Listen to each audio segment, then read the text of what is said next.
Hello， 大家好，歡迎翻嚟平平之旅行日記。我哋而家咧就身處喺北海道嘅小樽啦，跟住而家我哋咧好到㗎，係啊，得幾度啊？我哋而家嚟咗一條叫做一番街嘅地方，咁呢度咧就係、可以好多餐廳啊，就可以食嘢。不過頭幾間咧好似都冇開。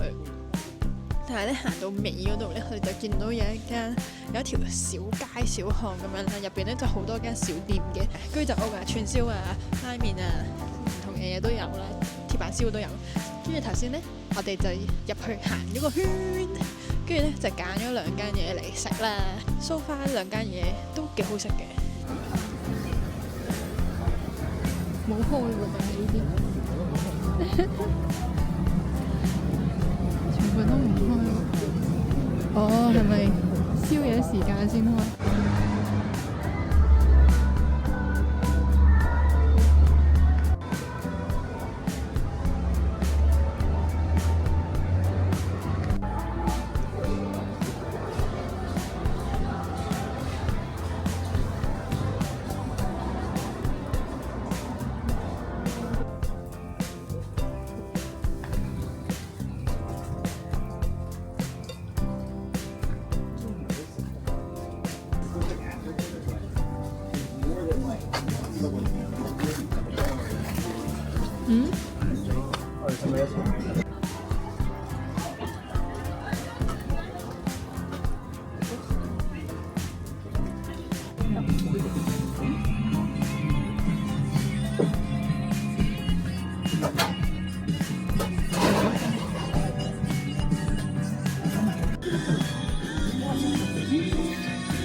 何も知らなくて、こんな雪がまだ残ってるとも知らないで来ちゃいました。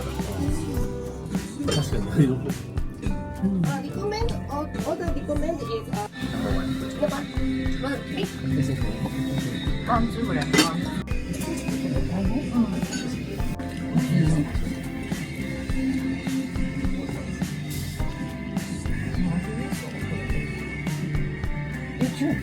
number three yes what please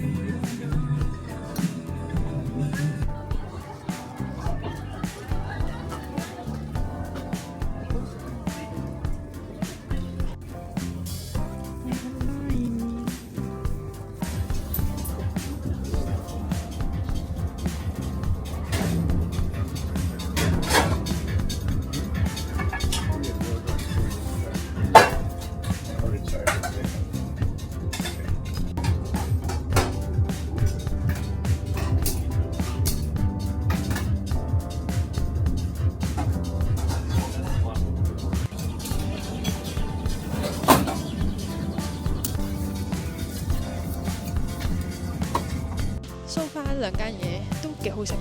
第一間呢，就嗰個老闆娘就好比較熱情啲，佢就會撩啲客人傾偈咁樣樣啦。但係嗰間呢就係食小食同埋飲嘢咯。咁第二間呢，就係拉麵啦，咁拉麵就都幾好食嘅。有冇嘢講啊？你不過會講人就係啊，見到人等緊位嘅時候就講我哋就，你可唔可以食快啲啊？好，咁就係咁咯。我哋而家就去超市。講完啊？講完啦。但係超市唔拍噶喎。跟住我哋拍。好啦，咁我哋食完嘢就去超市啦。而家就翻去停車場揸翻我哋嗰架車。